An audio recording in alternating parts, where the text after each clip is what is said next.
the channel. In this video we are going to discuss about the most important fundamental concept, that is recursion. And we first of all know why it is important to use recursion while solving some important question related to the data structures. And we know that the definition of recursion is that when a function call itself again and again, that is called recursion. So the question or the problem which can be solved by using recursion is also can be done by iterations and functions also. So the questions in your mind can becomes, then why, if we have already the term iteration, like a looping, you can say for loop, like a for loop you can use, or while loop, then why are the need of recursion? So let me tell you the some interesting example related to the recursion. The tree, the concept of tree, graph, a non-linear data structure. Non-linear data structure can only be solved by using the concept of recursion. The iteration is going to fail in such type of concept, and not only going to the fail, it will take a lots of time complexity and lots of time to build the program. Let's take an example of mathematics that we have already studied in our class 10th and 12th. That is a function inside a function, like f of x, and that is the very basic example of recursion. So let's take an example like x plus 5 we have to calculate, and that is f of x. And let's take an example of x. We can put x here, anything you can take, like we are going to take x is equal to 1. So how do you go to calculate? So it is very simple. F of x is equal to, put the value of x is equal to 1, and 1 plus 5 is equal to 6. And now how it is going to be calculated? F of x is equal to, and we are going to directly put the value of f of x, that is 6, into the main function. That is f of 6 is equal to, now put x plus 5, that is x is equal to 6, and here will be 6 plus 5 is equal to 11. And that is the very basic example of recursion, how it is going to work. Now we are going to understand how it is going to work into the program. So from the very basic example, like taking by printing a number from 1 to n.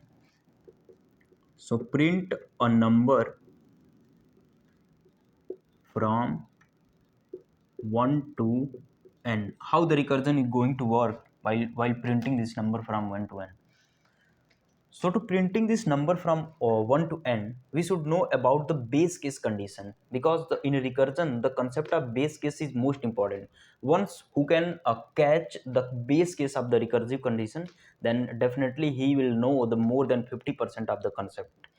Like, so we have to print a number from 1 to n. Let's take an example here, n will be the 5, and we have to print the number from 1, 2, 3, 4, and 5, like 1, 2, 3, 4, and 5.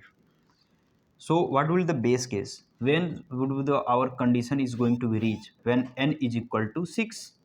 So the base case will be like, we should take an example like a print. We are going to make a function print num n is equal to int n.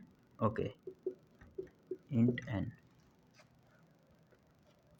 And now if n is equal to 6, this is our base case of the condition. If n is equal to 6, so simply we want to return this condition, return the function.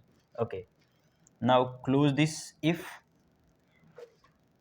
and this is our the function that we have made. Okay, now n. So how can it be going to print from 1 to n?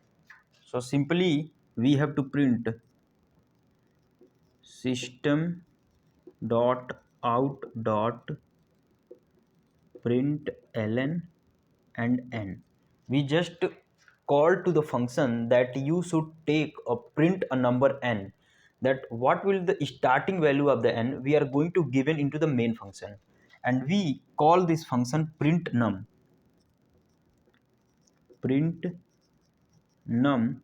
and n minus 1 each time, sorry, n plus 1, because we are going to increase the number, not reduce the number.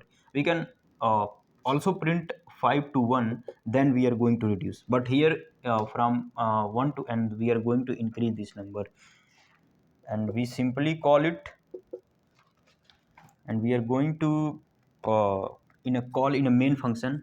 In a main function, we are going to print n is equal to n and call this function print num and n. So this is how we are going to print the number from n to n. Thank you for watching this video.